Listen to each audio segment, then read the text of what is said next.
Vamos resolver a seguinte questão. Considere verdadeiras as afirmações. Todo jogador é esportista e algum jogador é jogador de futebol. A partir dessas afirmações, é logicamente verdadeiro. Eu tenho aqui as minhas 5 alternativas. Primeiro, eu vou criar um diagrama para essas afirmações. Todo jogador é esportista está me dizendo que existe um conjunto de jogador que está dentro de um conjunto mais amplo, que é o conjunto dos esportistas.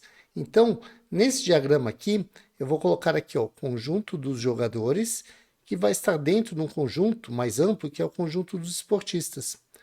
Quando ele fala que algum jogador é jogador de futebol, é que dentro do conjunto dos jogadores existe aqui um elementinho, né, que eu chamei de F, que ele é jogador de futebol. Então, existe um jogador de futebol.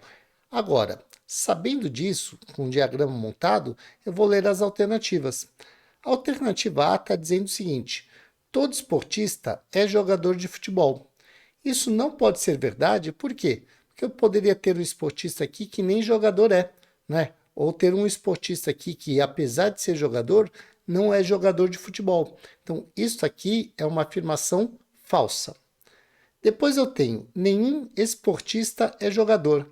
Essa aqui, ela é falsa. Por quê? Porque o jogador de futebol, ele é esportista, né? Porque ele está dentro do conjunto dos esportistas.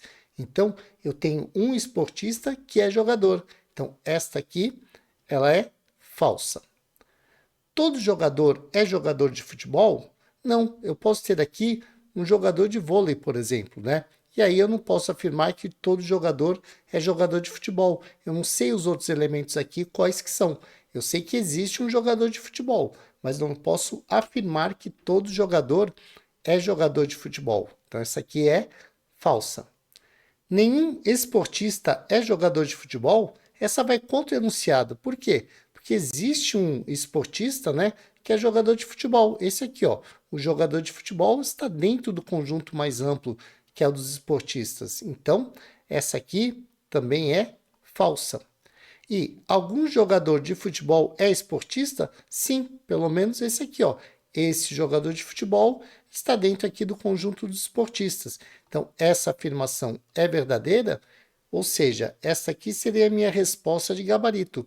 Algum jogador de futebol é esportista.